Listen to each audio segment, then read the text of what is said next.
Hi, boys and girls. I am so happy to be with you here today. I am hoping that I'm checking in with you and you are staying active and having fun. And of course, I hope that you're still doing your artwork. What I would like to do today is I'd like to do something a little different is I want to do an art project with you just like if I was in the art room with you. So, what I would like to do today is I want you to try to see if you can go onto YouTube and access Mr. Seahorse by Eric Carle.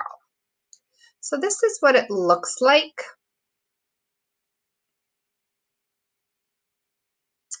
And the reason why I chose this book is because, of course, I love Eric Carle and he has a museum close to us.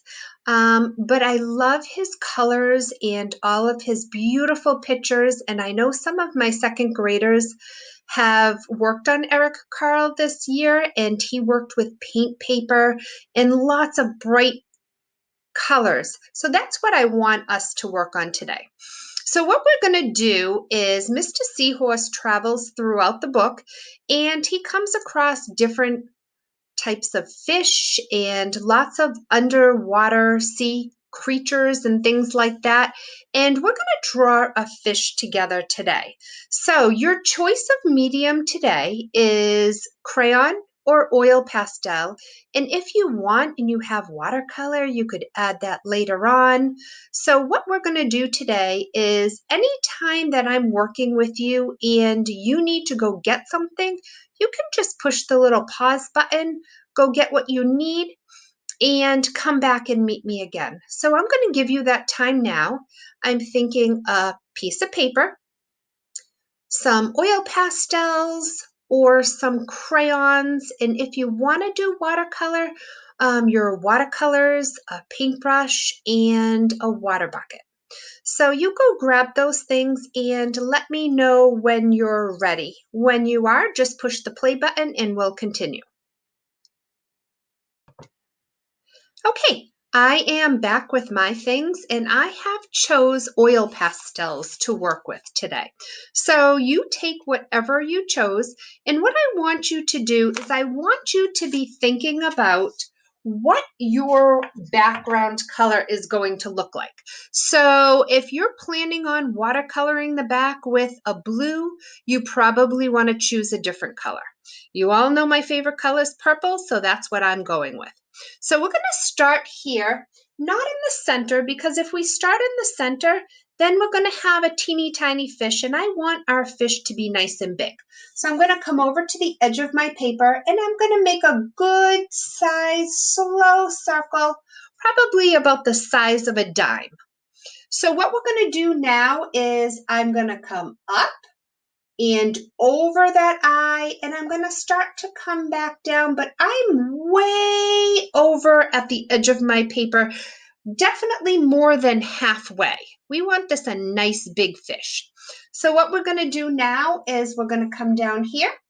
I'm going to draw almost like a happy face, and I'm going to come up and leave a space at the edge. That's going to be where we're going to start our tail in a minute. So what we're going to do now is I'm going to start here, and I want to pull mine down a little bit. We're going to make a V for the mouth. So I'm going to come in, and I'm going to come in and touch it so it's like a V. Well, we all know that Mrs. Pike likes to be a little bit fancy. So what I would like you to do, if you want, you can leave it like that, or you can add a line in the middle. And I'm going to add a rounded line here for my lips and another rounded line there for my lips. Okay, we're starting to have a pretty fancy fish here. I'm going to come up and I'm going to bring my oil pastel, and I'm pushing down pretty hard up close to the corner of my paper. And you can come down flat, you can come down rounded, you can come down curved, and you're going to stop right near the middle. Same thing with my other fin. I'm going to be coming way over by my corner, and the same thing. I'm going to come back and I'm adding a wavy line. You show me what kind of line you want to add. Now let's talk about the top fins. So you could just have a straight line fin. You could have a short fin. I could add another fin on here and make it a little bit longer. So you show me what that's going to look like. When you're done with that, we're going to come down to the bottom. We're adding our bottom fin. You could add some gills. You could turn that into an inside fin if you wanted to. So I think I'm going to turn mine into a fin with some wavy lines here. So there's my fin.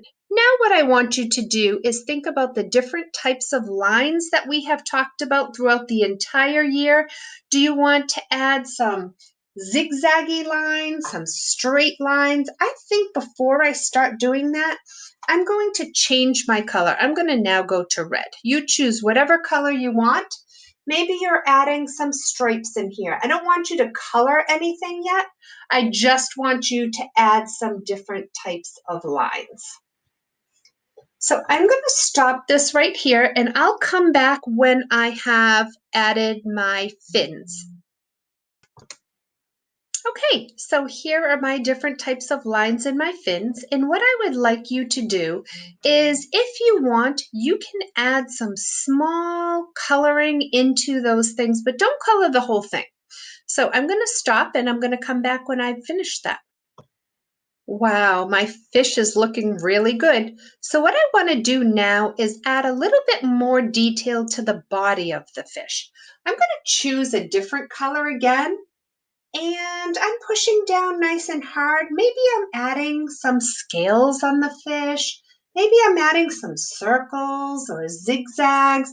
I kind of think I want to leave the body up here on my fish empty. You can choose if you want to add some more scales or some more wiggly lines. So you finish that and meet me right back here. I can't wait to see how your project is coming along. So what I wanted to do now is, now that we're done working with our fish, I want you to choose a type of green for some seaweed or some different plants that we see down in the ocean. So I'm going to show you a simple one first. We're going to start here and we're going to start with a wavy line. I'm going to come up, push down hard, and I'm going to get a little bit wider on the bottom. So I followed my same line. I don't think you can see that very well, so I'm just going to trace over it so you can see it. You decide if you want to color that in or not. If you don't, that's fine. If you want to paint it, you can.